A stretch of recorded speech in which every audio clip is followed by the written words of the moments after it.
So pain. We need to differentiate neuropathic pain, pain that comes directly from some involvement of a nerve cell. This will have certain characteristics. It'll be sharp, it'll be jabbing, it'll be electrical, it'll be tingling. We call it allodynia, burning, like you feel like that previous cartoon when you feel like you're on fire, or a light touch or even a breeze on your skin is painful, it hurts. And often these symptoms are more prevalent at night. And they may be, and we have to also think about the pain. There's several other ways to think about acute pain syndromes versus more chronic pain syndromes. So paroxysmal pain, acute pain syndromes. Now, trigeminal neuralgia is probably an inflammation of the trigeminal nerve at the base of the brain. Lhermites, when you flex your neck like that, and you stretch your spinal cord. If you have a lesion, especially an active lesion at the top of your spinal cord, and you flex your neck, it causes an electrical or a sharp or shooting sensation that jolts right down your spine or right down your back, sometimes down your back or down your arms or down into your legs. And that's called Lhermitte's sign, named after the, I think he was a neurologist, we didn't have neurology back then, the French doctor who first described it. There are other things that happen besides spasticity. Dystonia. So spasticity is when a muscle is disconnected from its nerve supply. Muscles just contract when they shouldn't. Dystonia is when your brain is sending signal to your muscle to contract, but the signal gets corrupted. So it's telling different muscles to contract and not in concert. Writer's cramp is a type of dystonia. Wry neck, someone has a neck over like this, that's a type of dystonia. That's where the brain is actually sending signals to fire muscles in the wrong way, where they're not working well together. And that can be really quite painful. Optic neuritis, I didn't mention glossopharyngeal neuritis. There's a nerve in the back of your throat that might give you horrible pain, literally in your throat, in your neck, but inside. Optic neuritis, inflammation in the optic nerve. Usually you have some vision loss associated with that, or it hurts when you move your eye from side to side. So these would be some of the different causes of acute pain syndrome. So optic neuritis would come on fairly suddenly. The trigeminal neuralgia can come on suddenly, comes on in these sudden spasms. Dystonia kind of comes on. So these are acute things. They come on quickly. They might even go away quickly. They come on quickly and they can even stay around, or they come on and they go away and they come back and they come back and come back. So that would be more of the acute pain syndromes. Chronic pain syndromes, we have to think a little bit, both MS and also think about secondary pain, because if you have back pain, that may not be directly related to a lesion in your spinal cord. If you have back pain, although it might be indirectly related to your MS, if your MS causes you to walk differently, or I see many people, back to my earlier comment, if you're using a walker, make sure that walker's set up for you. I see many people, a walker where they've been over like this and leaning far forward. You're putting a ton of stress on your low back by doing that. Maybe you need to walk her up a little higher, or they have stand-up walkers. These are things that an OT or a PT can help you decide what's best for you. Using both the right gait aids, but also understanding that besides the direct impact of MS, there's the indirect impact of MS that might be causing or contributing to your pain. If we look at some of these neuropathic pain syndromes, I think dysesthesias is probably the medical term for this. This is that sort of uncomfortable sensation where it actually hurts if you lightly stroke your skin. It might, if it burns, we call it allodynia, but you might have a burning, tingling, could even be itching. Anybody had that as an MS symptom where they just sort of itch and there's no rash and no apparent reason for it? That'll make you a little crazy, right? I mean, you go to your doctor and you go, well, I don't see anything, itching. But that can be a symptom. That can be a neurological symptom. So the other dysesthesias, they can vary from being totally disruptive where you can't get to sleep to just mild inconvenience and annoyances.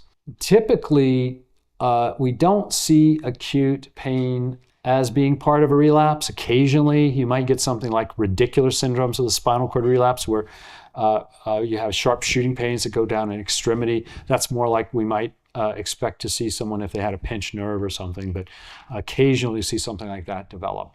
MS hug. We get into I would describe, I think, what we call central pain syndromes.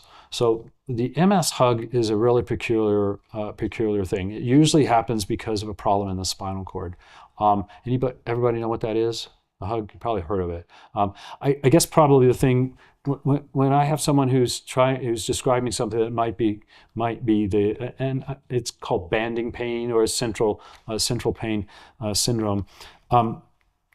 When I have someone who's having those symptoms, trying to describe it to me and struggling a little bit, I will often just say, does it feel like someone took saran wrap and just wrapped it as tight as they could so much that it hurts, like around your trunk or your arm? And that description seems to resonate more with people. Go, yeah. Now, the hug is a really difficult problem. Very, very difficult to treat central pain syndromes. They don't really respond to single medications. There's a bunch of treatments we might try, but very, very challenging situation. We're often using antidepressant drugs. We may be 2 or 3 different classes of drugs. Antidepressant drugs slow down neural conduction, so they will lessen the pain by just slowing down the abnormal firing nerve. So again, these acute pain syndromes that we just sorted out, optic neuritis, they can be inflammatory. This inflammation in your neck with just a little flexion, zing. So what about symptomatic treatments for pain? What else can we do about that? So the typical classes of drugs that we might use, if your pain, and this is why it's so important to understand the source of the pain. If your pain is coming from muscular spasms, then we want to use a drug that's going to target that. Maybe we use an antidepressant. An antidepressant acts centrally. An antidepressant will raise your pain threshold. So the same amount of stimulus won't be painful. If you're depressed, that same stimulus will be painful. Depression lowers your pain threshold. Treating that depression, whether it's an antidepressant or whether it's exercise or mindfulness or whatever it is that works for treating your depression. Typically, we often need meds, but exercise, whatever helps that will improve that as well. So if we think about anticonvulsants, I mentioned they slow down the neural conduction. The muscle relaxants, whether it's antispasmodics, there's some other muscle relaxants, in particular tizanidine, might have an impact on the MS hug. Even though it's a muscle relaxant, it has other impacts on neurotransmitters in your brain and your spinal cord. There's a bunch of different ways that these drugs affect the nervous system in order to lessen your pain. We have a lot of tools, but a central pain syndrome is very, very difficult to treat. I'm often using 2 or 3 of these classes of treatments in order to keep that type of pain under control. And of course, the more these medications, doesn't list all the side effects, but the more medications you're on, the more potential side effects you might have and potential for drug interactions. So it gets messy. Sometimes we're causing a side effect and we have to treat the side effects from the medication that's treating the pain. It just gets really difficult sometimes. So what can you do?